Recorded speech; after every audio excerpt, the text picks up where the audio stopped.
The black horse and the pale horse of the book of Revelation reveals a pattern of what the world will experience before the second coming of Jesus. President Joe Biden warns the world of a global food shortage and pushes farmers to go green, natural means of growing crops to save the environment. Why is he doing this? What is the future of our world? Kindly subscribe to Truth in Bible Prophecy as we continue to make Christ-centered evangelistic videos. Please include this ministry in your prayers. Stay tuned as I present to you the Pale Horse Arrival.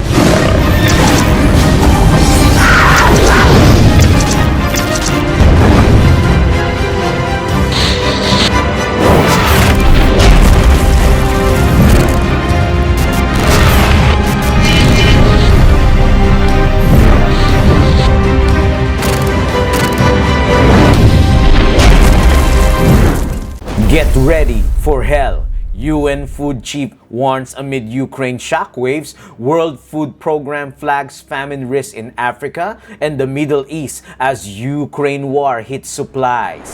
Bloomberg.com says, Biden says to expect real food shortages due to Ukraine war. March 25, President Joe Biden said that the world would experience food shortages as a result of Russia's invasion of Ukraine. It's going to be real. With regard to food shortages, yes, we did talk about food shortages. And it's going to be real. The price of these sanctions is not just imposed upon Russia. It's imposed upon an awful lot of countries as well, including European countries and our country as well. Biden said that the price of the sanctions is not just imposed upon Russia, it's imposed upon an awful lot of countries as well, including European countries and our country as well. The four horsemen of the apocalypse reveals the pattern of history in the past will repeat itself in the final days. Ecclesiastes 1 verse 9. At the breaking of the first four seals, four colorful horses with their riders appear. The rider on the white horse signifies the spreading of the gospel of Jesus Christ, which started at Pentecost, conquering people for Christ. The fiery red horse followed the white horse. The gospel always divides people. Some accept it, some reject it. Red represents the blood of the saints persecuted for the truth of God's word. Russia's war in Ukraine has sent a shockwave through international food markets, worsening the already dire problem of a global hunger by disrupting supply and inflating prices that risk tipping the poorest, most famine-raged regions of the planet into a political chaos and creating an unprecedented migration crisis. And I beheld and lo a black horse, and he that sat on him had a pair of balances in his hand. And I heard a voice in the midst of the four beasts say, a measure of wheat for a penny, and 3 measures of barley for a penny. And see, thou hurt not the oil and the wine. In John the Revelator's day, a denarius was a daily wage. Matthew 20 verse 2. In normal circumstances, a daily wage will buy all the necessities for a family. However, a famine would inflate the normal price some 12 times. Just as there was an inflation in the Black Horse era, we will also experience inflation, specifically in the area of food, but with much severity and rapidity. Beasley warned that Europe must donate more funding urgently or it will bear the brunt of the fallout. If you think we got hell on earth now, you just get ready, Beasley warned. If we neglect Northern Africa's coming to Europe. If we neglect the Middle East is coming to Europe. The inflation is just like a tidal wave that affects each one of us.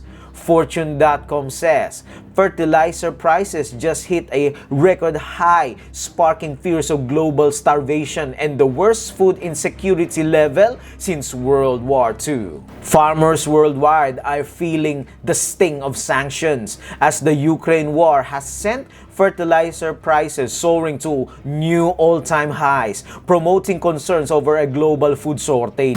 Fertilizer shortages are real now because Russia is a big exporter of fertilizer, and even though fertilizer is not sanctioned, less fertilizer is coming out of Russia.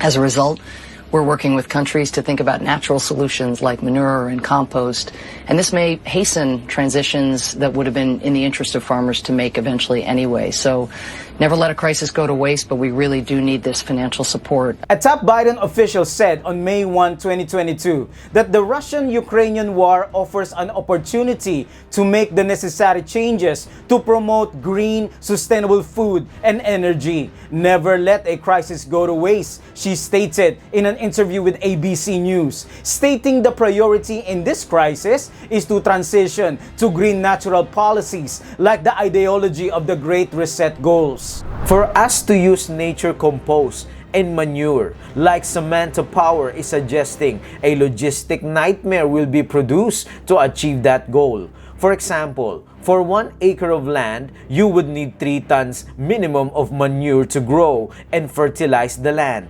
Where are you going to find all that manure? And not to mention the cost of transportation and the cost of spreading all that to millions of acres will be unimaginable.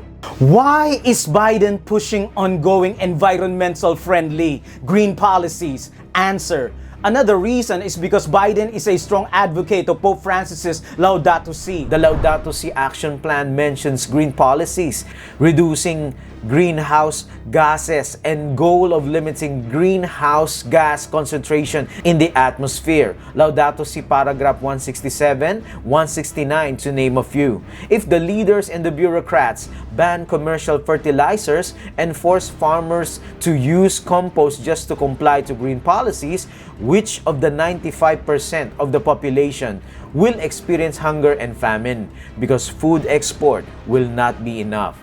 Revelation chapter 6 verse 8, and I look and behold a pale horse, and his name that sat on him was Death, and hell followed with him. After the inflation showed by the black horse era, prophecy showed us hunger will come next and death. BBC.com, war in Ukraine, crisis is unleashing hell on earth for food prices. This is very much like the depiction of the pale horse. Notice the aspects found here: inflation, hunger, death, and hell on earth. This is not to say that hellfire is burning now. Hellfire will burn Satan and the wicked after the millennium, Revelation 20. But rather, the Bible describes the severity of death and hunger that will be experienced in the final days, just as Jesus enumerated in Matthew 24, the final signs. The third seal may aptly apply to the 4th and 5th centuries of Christian history, which were characterized by gradual spiritual decline. In this period, there was a spiritual famine of God's Word. The 4th seal applies to the spiritual death that characterized Christianity during the Middle Ages, when the Bible was unavailable to people and tradition overruled teaching the Bible. In applying seals historically, however, it is important not to limit the realities of the 4 horsemen to one particular period. The first horseman goes forth and conquers until there is nothing left to conquer. The conquering preaching of the gospel is not limited to the apostolic period. It continues until the second coming of Jesus. The same applies to the other horsemen, for neither persecution nor spiritual famine nor death are limited to certain historical periods. They are the general realities that accompany preaching the gospel from Pentecost until Christ's coming in power and glory. In India, China, and Russia, and the cities of America, thousands of men and women are dying of starvation. The moneyed men, because they have the power, control the market, they purchase at low rates all they can obtain and then sell at greatly increased prices. This means starvation to poorer classes and will result in a civil war. FoxBusiness.com. Homeowner groups seek to stop investors from buying houses to rent. NewYorkTimes.com says the same thing. Investors and corporations are buying up houses and turning them into rental properties. This is what the spirit of prophecy says. The moneyed men will control the market, buying houses to rent. Is Pope Francis's Laudato Si, mandatory Green Sunday, the solution to the crisis? When then the Lamb Beast, USA, unites with the Sea Beast, the papacy legislates a law concerning mandatory Sunday rest. Revelation 13, verse 11. What happens when you do not comply? What happens if you don't bow down to their legislative Sunday rest? The pale horse shows the answer in Revelation 6 verse 8. And power was given unto them over the fourth part of the earth, to kill with sword, and with hunger, and with death, and with the beasts of the earth. With the opening of the fourth seal, a pale horse appears, following the black horse. The word in Greek for the horse's color is chloros, denoting the ashen gray color of a decomposing corpse. The rider's name is Death, and he is accompanied by Hades, the place of the dead. During the pale horse era, 50 millions of martyrs lost their lives under the sinister administration of the Church of Rome, the papacy. Will persecution be once again revived in the final days, just like in the pale horse era? The answer is yes. The good news, however, is that the power of death and Hades is very limited. They are given authority over only 1/4 of the earth, according to the verse. The beginning of the book provides the assurance that by his own death and resurrection, Jesus has won the victory over death and Hades. Revelation 1 verse 18. When the gospel is accepted, life is received as a gift. Death does not have the power or authority over those who accept the gospel. Christ has the keys of death and Hades. Friends, let us not fear hunger or persecution or even death. All of these things have been overcome by the blood of the Lamb. God is a God of impossible things. God can command the ravens to feed you and your family, to feed the faithful. He can part the Red Sea for us. And if we place our entire faith and trust in Him, our prayers can move mountains. Kindly type in the comment section, I only fear and love God. Kindly support our ministry by sharing this video. This is Brother Jericho, and this is Truth and Bible Prophecy. Kindly watch more Christ-centered video in this channel. Thank you and God bless.